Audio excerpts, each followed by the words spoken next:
Ал енді Н дыбысын айтып қана қоймай, жазуды үйренейік. Мынау Н әрпінің бас әрпі. Ал мынау кіші әрпі. Н әрпінің бас әрпі 3 элементтен тұрады. Түзу сызық, белдік және ілгектен. Үлкен жолдың ортасынан сәл төмен қаламыңды қой.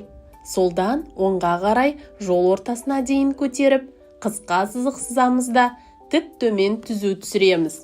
Астыңғы сызыққа жете бере, астыңғы сызыққа тегізе, солға қарай доға жасаймыз.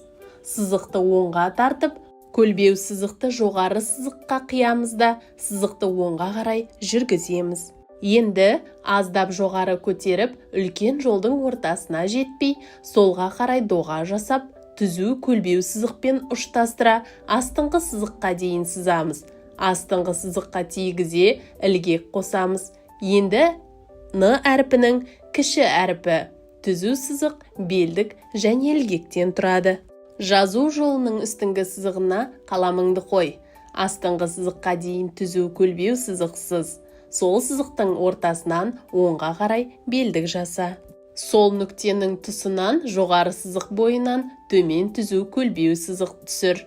Астыңғы сызыққа жете бере, астыңғы сызыққа тигізе, оңға қарай ілгек жаса. Енді дәптеріңді ашып, менімен бірге Н әрпін жаз. Суреттен не көріп тұрмыз? Бірге атап шығайық. Найзағай, нар. Бір өркешті түйені нар деп атайды. Нарғыз гүл, нан. Ас атасы нан. Бұл сөздердің бәрі қай дыбыстан басталып тұр? Дұрыс, дыбысы. Бүгін біз дыбысы және әрпімен танысамыз. Бұл әрпі. Қане, бірге айтайық. Нан. Дыбысы айтқанда тіліміз тісімізге тиіп, кедергімен айтылады. Ол дауыссыз дыбыс. Ережені қайталайық. Дыбысты естиміз, айтамыз, әріпті жазамыз, көреміз. Келесі суреттен не көріп тұрмыз? Сандық. Сандық сөзінде дыбысы сөздің ортасында тұр. Буынға бөліп көрейікші. Сандық. 2 буын. Нар.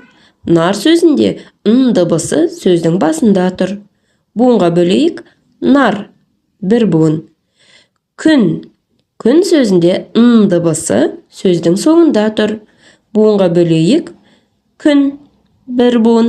Яғни дыбысы сөздің басында да, ортасында да, соңында да кездеседі екен. Оқылым. Балалар, әндетіп, созып, бөлмей оқуға дағдылан.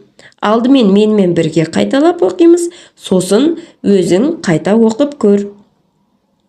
На, на, на, ана, анна, анна, нан, нан, нан.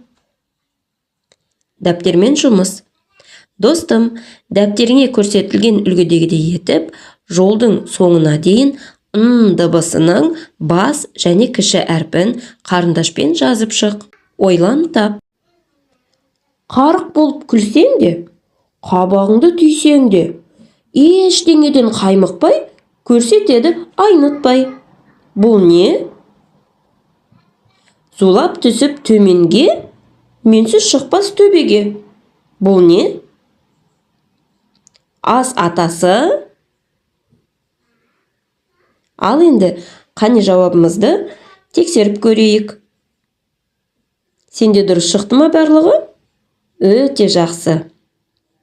Бұл сөздерде дыбысы қай жерінде кездеседі? Ойланып көр. Үйден, ата-анаңның көмегімен қоян, балапан, арыстан сөздеріне дыбыстық талдау жаса. Және үлгідегідей балапанды ермексаздан жасап көр.